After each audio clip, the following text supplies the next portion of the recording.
here we are again. It is the Football Lounge live on FTSN. And Colum, shock horror, Rebel's on his show, and he's not talking about the Manchester United takeover. We're talking about... Wait, is that right? Are we really talking about Tottenham? Hold on. Yeah, apparently there's been some big news that has happened recently, so they've got two Man United fans to come and talk about them. Fair enough. I do want to say a big up to Frank, our newest addition to the Full Time Sports Network. He's doing some exams, so knuckle down, get them done, and we'll see you again when you're on again, buddy. And Ross, who's decided to ditch us like the you stepsister to work. Imagine like choosing work over coming on and talking football with us. Colin slowly died. But Colin, I see a little bit of a breakage there in the old the mitt. Did you have some trouble opening your rate or something? Because that looks like a rate in inflicted injury. No, Rafe has not hurt me at all, but I'll tell you one thing it has done. It has given me 10% off of my orders using the FTSN22 code that they've given us. It's helped me in the morning wake up nice and bright as well. So FTSN22 for your 10%. Yes, indeed. Thank you, Wraith. And Moss, as you rightly pointed out, you were expecting the Paxton Road boys, but no, it's just myself and Colin, and we're going to talk about Tottenham Hotspur. Okay, but let's get into it. Conte, the manager that was so sought after last season, El Sacchio between Manchester United and Tottenham took place, and Tottenham pulled the trigger, sacked their manager, and appointed Antonio Conte. This was the scenes of much rejoicing by Tottenham fans because they thought they had got their man, that he was going to take them forward. Into the January window, they made some absolutely phenomenal signings, and you'd have thought, okay, these guys are serious, they're going to kick on. Then the summer, things didn't quite go to plan in the window for them. The likes of Emerson Royal and a few of them that were signed started to show a bit of frailty. And now Tottenham Hotspur, less than a year and a half on from when they appointed Conte, are now on the search for another manager. But bizarrely, his assistant remains. So does this suggest that Conte and Daniel Levy maybe were at odds? I think they were at odds over some stuff there behind the scenes. I think Conte was probably promised a little bit too much, more than what Levy could actually deliver. Now, from as far as I'm aware, judging by what other Tottenham fans have said around the globe, so it's obviously not 100% accurate. We don't know the falling out. Nobody with any actual credentials has come out and said this, but apparently Conte gave him his blessing to stay till the end of the season. I don't know. It's one of these things, sometimes they do stay, sometimes they don't. I was fully expecting Ryan Mason to take over till the end of the season personally, but that hasn't happened, and they're stuck with Conte's number 2.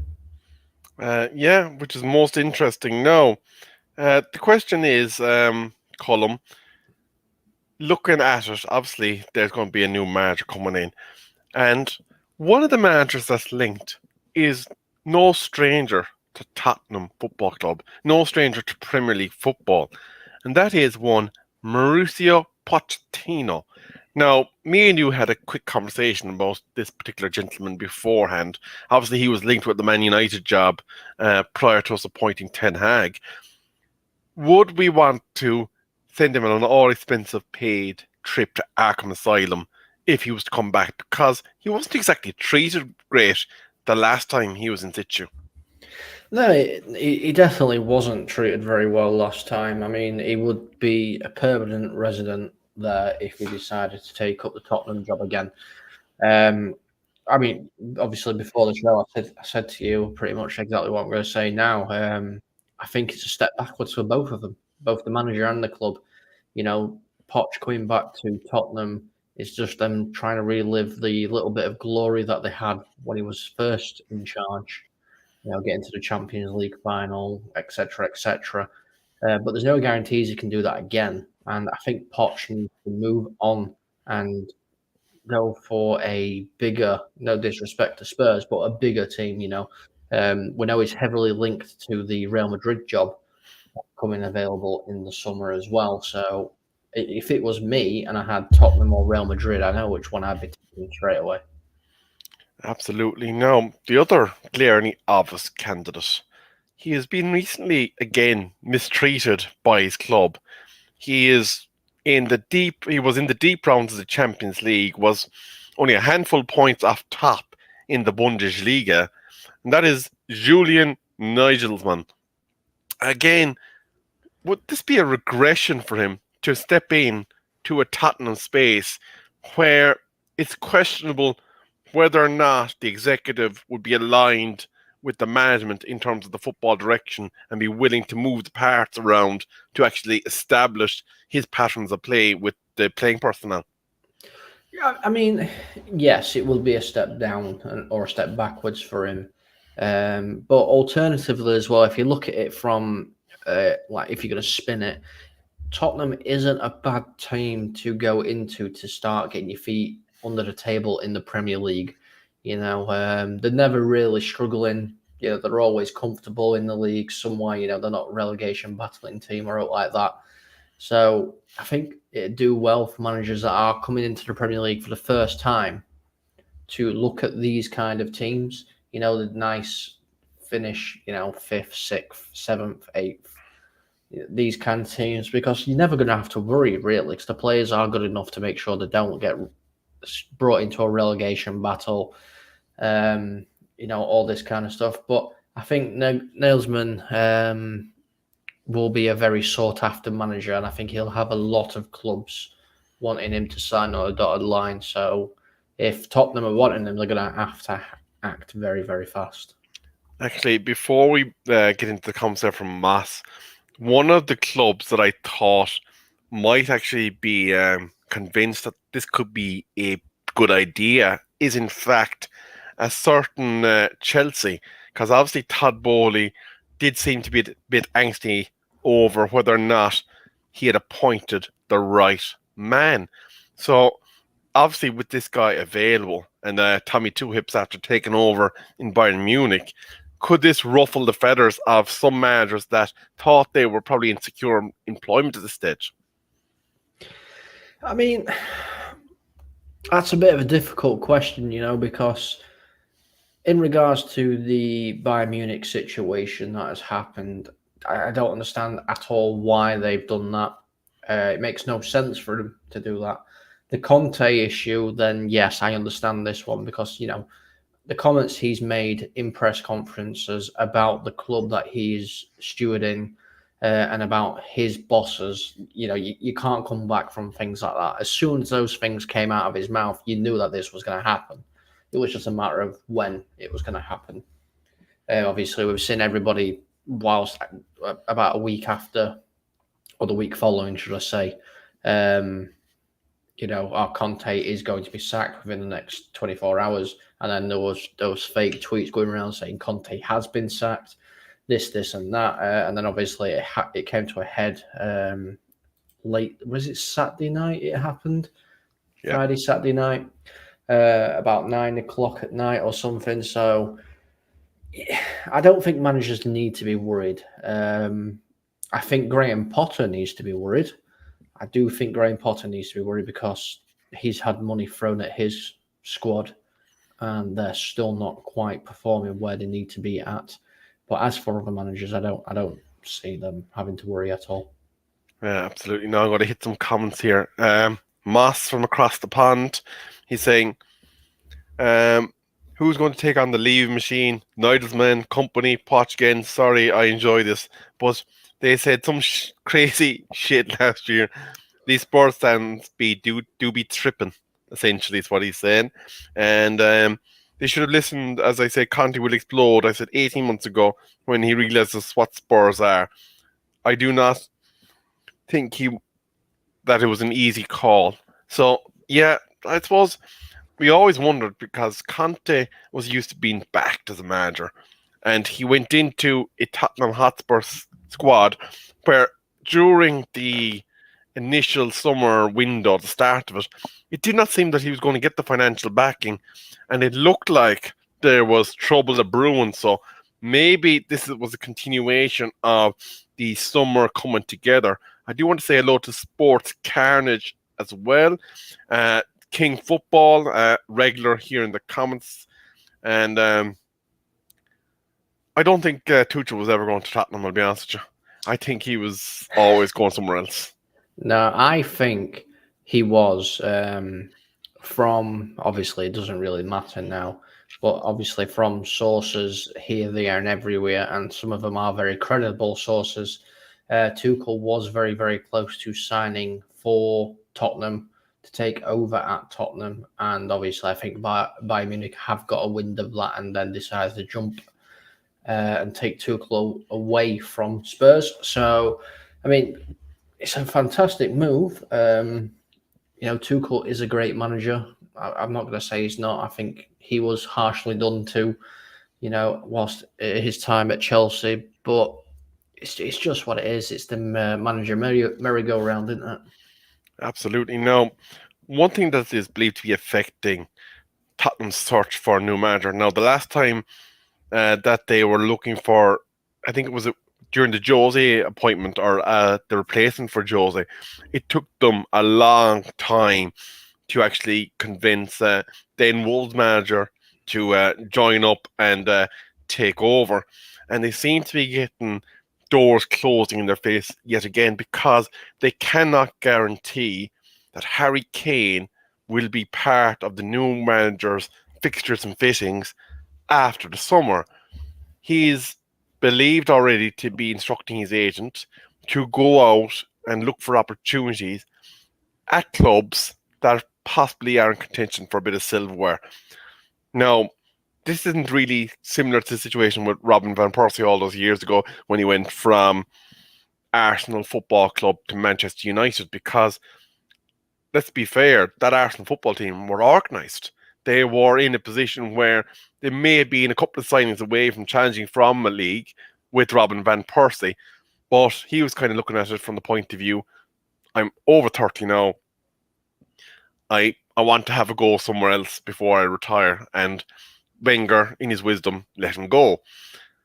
Harry Kane leaving Tottenham as their leading goal scorer ever, England's leading goal scorer ever, that would be a very much a statement piece. And trying to replace Harry Kane, even if they did secure 80 million, wouldn't exactly be an easy task because every player that would potentially be suited to replacing him is probably going to be chased by half a dozen more teams. 100%. Replacing a player of Harry Kane's caliber is not going to be easy, especially when he's your main man. Harry Kane is coming to a very similar age of what Robbie Van Persie was when he jumped ship. Harry Kane's not got much time left in this. We all know it's a very short career in the world of football. Unless you're a goalkeeper, then for some reason you can go until you're 56 for, some people like Ben Foster. I know he's not 56, but you know what I'm saying. So, yeah, it's going to be interesting. But I think the interesting thing is they are struggling because of this whole Harry Kane thing that's going off. But I do think if they had the right manager, if they appointed the right manager, Harry Kane could possibly stay at Spurs. Maybe if it's just for a season, just to see how things are going, or maybe even half a season and he gets sold in January because he, says, listen, I want to go. That's always an option. But it seems like it's half a dozen of one and half a dozen of the other here because managers want the backing that Harry Kane's going to be there to come in, but Harry Kane wants the backing from Levy that the right manager is going to come in and then he'll stay, kind of thing. It's quite an interesting one. And if he does go, I don't know who they're going to replace him with because I don't think there's many people in their budget. Absolutely. And the interesting thing is the wolves that are circling the top Tottenham carcass at the moment are rather big wolves. The likes of Bayern Munich apparently are sniffing around and interested in taking Harry Kane to the Bundesliga. Chelsea haven't ruled themselves out of pursuing him, even though they have signed RB Leipzig striker in Cuckoo. So a switch across London mightn't be out of the way. Obviously, Manchester United have been linked day in, day out by the various tabloids. Manchester City, given their egos and their dogged pursuit of Champions League football, might be considering moving from, although I think that would be rather damaging to Alvarez and unfair to Alvarez if they did so. But they are being linked into the mix. Some of Spain's powerhouses are being linked with moves for Harry Kane. So, and of course, one other one that has been linked with them is Paris Saint-Germain. In the event that they lose Mbappe, could see him as an ideal front-facing man to come in and do a job for him. Because Mbappe, as always, is linked with Real Madrid's and all these other big clubs, time in and time out. So he would obviously be guaranteed nearly a league title at Paris Saint-Germain, probably guaranteed a domestic cup, and then, of course, the big one, the Champions League. They're always going to be in and around it because they've got such a strength in depth. But if you're a manager and you're coming in and you're going to get, okay, Harry Kane leaving, that's one thing. But then, what is the knock-on effect of that? Your Heung-min Sons, they're kind of going, sod this, taxi for me as well, please. And then all of a sudden, then you've got some of those top quality midfielders that Conte brought in. If Conte surfaces back initially in a role, what's the betting that he's going to turn on to his executive manager and say, fetch?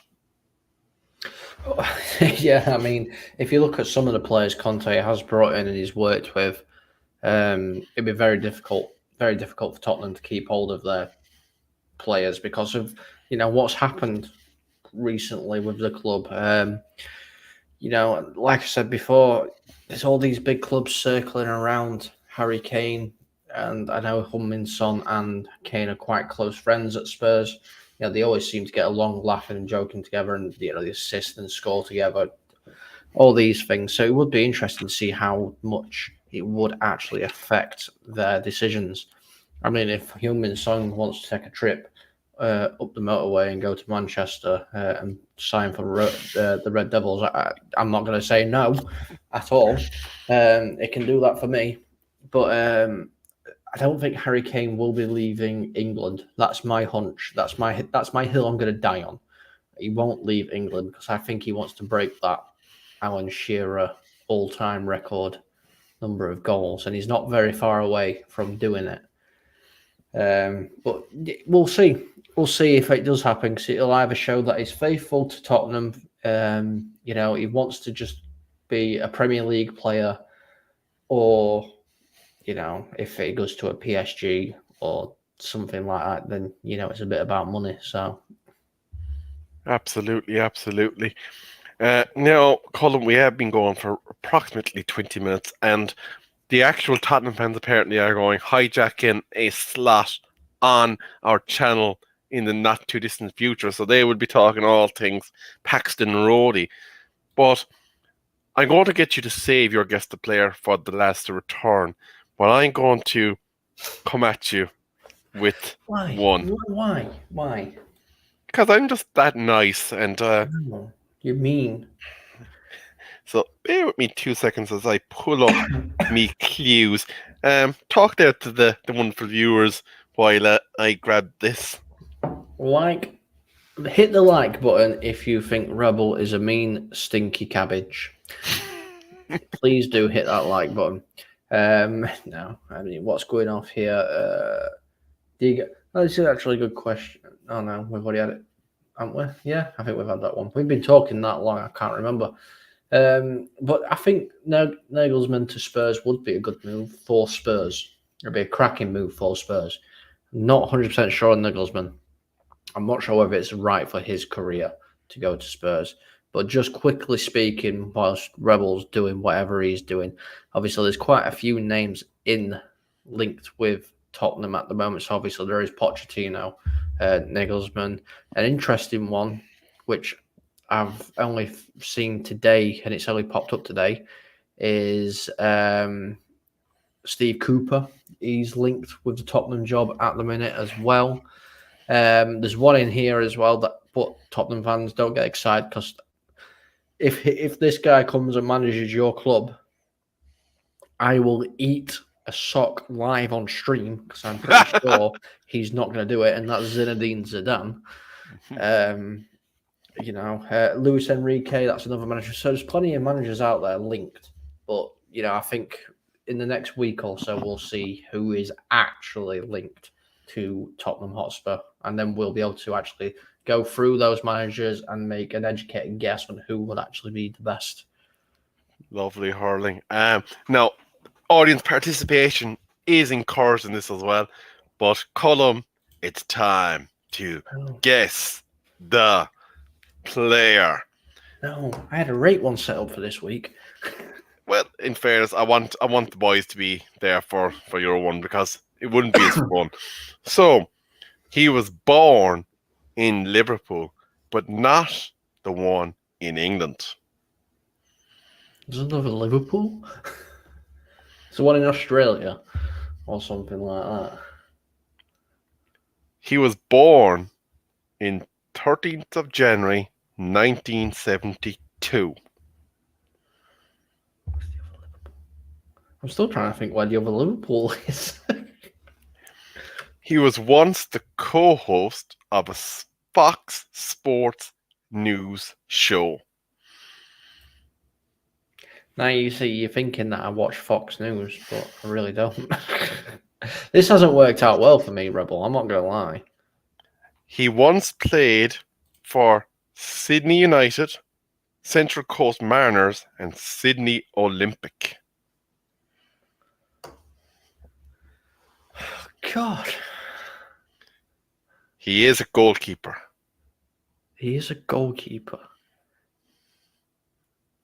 I'm still trying to figure out where this other Liverpool, what country it's in. Two of his clubs include Aston Villa and Chelsea. Aston Villa and Chelsea, and he's a goalkeeper. Asmir Begovic. No. Did he play? He did play for Villa. He also played for Manchester United. Aston Villa. So he's played for Villa, Chelsea, and United as a goalkeeper. Yes.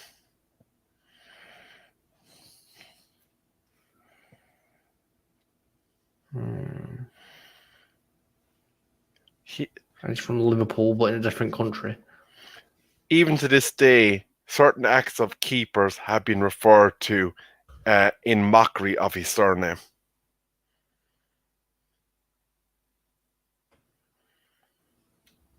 What? He is Australian. Oh my god. Oh, this is a throwback.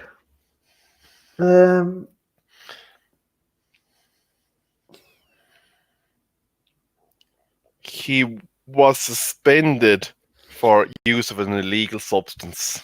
Yeah, I know who you're on about. I can't remember his name. MB are his initials. Bosch. I can't pronounce his name. You see, you've even got me with his pronunciation of his name. I know who it is now, but I can't say it's Bosnic or Bosnich. That's the one, Bosnich. See, I did know Bosnich. I couldn't pronounce his name. The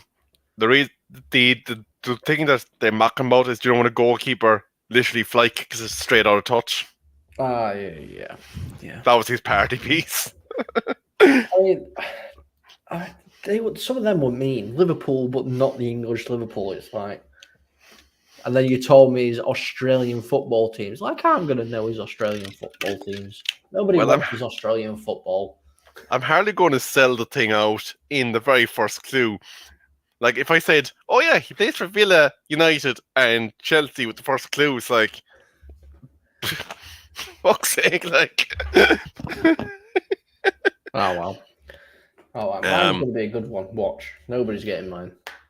yeah. Well, I would hope that we'll have the two lads back next week for Cullum's guess the player. If not, I may have to gazump Cullum again and put him under pressure. But Cullum, you're my third favourite Yorkshire person at the moment, and I think you can guess who the other two are. No, no, I'm not guessing because I should be number one. Big Jack, come on. I should be number one. You think you're getting ahead of Jack Charlton? Okay, I should be number two. Do you know what? And if Andy Farrell wins the World Cup, you're getting relegated to number three. I'll give you two for the moment. Yes. First place loser. And Colin, just before we go, what is coming up on the Full Time Sports Network for the rest of the week? So on the Full Time Sports Network for the rest of the week, we do have the Mullet Show coming up. That is our good friend Ollie. He does. It's a very good show, comedy football. He makes me laugh all the time. That will be, I believe that's on tomorrow at 8:00. So do tune in for that. And we've got a load of watch-alongs coming up as well. Bobby is doing a lot of watch-alongs for us. And I believe he's going to be hosting some Armory TV, one of our umbrella channels. And they will be streaming over onto Full Time Sports Network as well. And also, guys, if you're a Tottenham fan, make sure to check out Paxton Road, who will be going live pretty much straight after we're done for all your things Tottenham. If you're a Liverpool fan, go to Cop TV. United fan, the Man United Agenda, and obviously, if you're an Arsenal fan, the Armory TV links will be in the description below. Absolutely. And please do keep an eye on the Full Time Sports Network and hit that notification bell. And that will let you know when we go live. And we do cover a multitude of sports. And including, if I'm not mistaken, are we still doing the WrestleMania thing? Yeah, we're still doing the WrestleMania thing. It will be happening. It's just trying to get it sorted so time schedules match up with the people that are coming on the show. My hot take for WrestleMania, you're going to hear it first before the other show happens. Roman Reigns is going to lose his title. Ooh. And ladies and gentlemen, you can't see me.